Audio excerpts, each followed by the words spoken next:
হজের মৌসুমে আবু জাহেল ঘোষণা দিয়ে দিল, খবরদার, মক্কায় ঢুকার যতগুলো গেট আছে সবগুলো গেটে তোরা দাঁড়ায় থাকবি, হাজিদেরকে বলবি মক্কায় নতুন একটা পাগল এসেছে, তার কথা যারা শুনে তারাও পাগল হয়ে যায়। নাউজুবিল্লাহ পড়ে।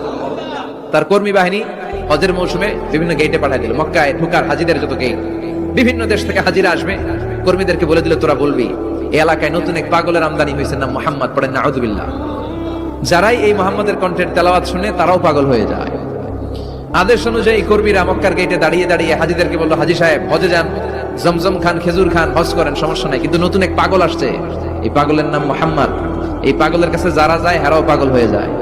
হাজি সাহেবরা কোনোদিন এই মুহাম্মদ নামটা শুনে নাই, এই প্রথম শুনলো, শুই নাই, মনে মনে কয় যেদিকে যাবো আর নাই যাবো, আগে মুহাম্মাদের কাছে যাব।